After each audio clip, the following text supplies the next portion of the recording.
Good morning children. Today we are going to discuss about the eastern hemisphere and western hemisphere and Greenwich meridian and area of India, population of India, the southernmost point of India and northernmost point of India, western and eastern tip of India, and along with which part of India is Karnataka state is located, how many districts are there in Karnataka state and neighboring states of Karnataka, and also India and its neighboring countries, frontiers of India and peninsula. What is meant by peninsula and island and administrative division of India and the states. So how many states are there in India, and along with states, how many union territories are there in our India? So all these things we discussed here in this class. Before going to discuss all these things, just we recall what we discussed in last class. Okay. So in last class we discussed about the location of India. Okay, let us learn about the geographical location of our great India.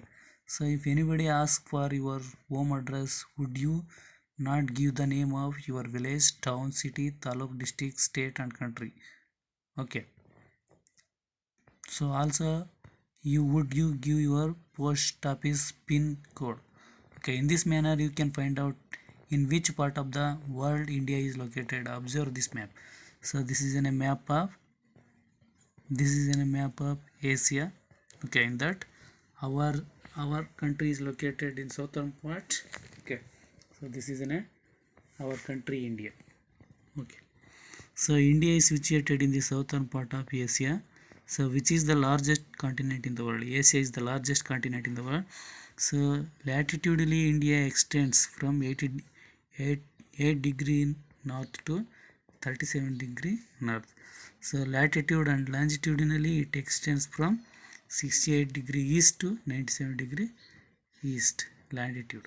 Okay, it shows that India lies entirely in the north hemisphere and is at the center of the eastern hemisphere and tropic of Cancer 23.5 degree north. A special latitude passes through the middle of our country. It divides the India almost into two equal parts, North India and South India. Hence, India has tropical climate in the southern part of it and subtropical climate in the northern part of it. Okay. So next, a set of imaginary lines drawn on the globe. A set of imaginary lines drawn on the globe from west to east are called latitudes. So they are measured in degrees. Latitudes are measured in degrees.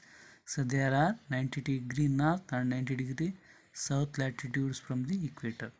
A special latitude which divides the earth into two equal halves are called as equator. So that we call it as 0 degree. The half of the earth to the north of it is called northern hemisphere and half of the earth to the south of it is called southern hemisphere. The special latitudes are the equator the equator 0 degree, the tropic of Cancer 23.5 degree north and tropic of Capricorn 23.5 degree south, the Arctic circle 63.5 degree north and Antarctic circle 66 degree of south. So here longitudes are imaginary lines drawn on the globe from north pole to south pole. So they are known as meridians. Okay, the longitude that passes through the Greenwich. The longitude that passes through Greenwich in England is called prime meridian. The longitude that passes through Greenwich in England. The longitude that passes through Greenwich in England is called prime meridian. So that indicates 0 degree. The half part of the earth to the east of prime meridian is called eastern hemisphere. The half of the earth to the west of it is called western hemisphere. So here you should clearly understand eastern hemisphere and western hemisphere. So the longitude that passes through the Greenwich in England. Longitude that passes through the Greenwich in England is called prime meridian. So that indicates 0 degree. The half part of the Earth to the east of prime meridian is called eastern hemisphere. The half part of the Earth to the west of hemisphere is called western hemisphere. So there are 180 degree of east longitudes to the west. There are 180 degree of east longitudes to the west and 180 degree to the west of Greenwich meridian. Okay, so there are 180 degree of east longitudes to the east and 180 degree to the west of Greenwich meridian. So there is a relationship between longitude and time. Okay, there is a relationship between longitude and the time. The latitudes and longitudes helps to understand the position, distance and directions of the Earth's surface. Suppose in case how the latitudes and longitudes helps or uses of latitudes and longitudes means the latitudes and longitudes help to understand the position. So that means position, where it is located, and distance, how much of distance is there, and directions, in which direction is there, direction on the Earth surface. So it gives information about the position. So latitude and longitude gives the information about the position, distance and directions on the Earth surface. Okay, now let us see some more. So India is the 7th largest country in the world. Okay, so India is the 7th largest country in the world. So with respect to area, India is the 7th largest country in the world with respect to what? With respect to area, and second populous nation after China, and second population country after China.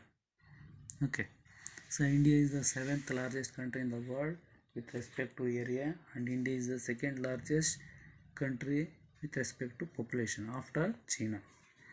So area of India 32,87,263 square kilometer. The area of India is 32,87,263 square kilometer. The population of India, so 121 crore, census in 2011. Okay, so next, southernmost point of India, Indira Point. The southernmost point of India, Indira Point. The northernmost point of India, Indira Col. The northernmost point of India, Indira Col. The western tip of India, Guar Mota. The western tip of India, Guar Mota. The eastern tip of India, Kibitu. The eastern tip of India, Kibitu. So in next class we discuss more things. Thank you and all.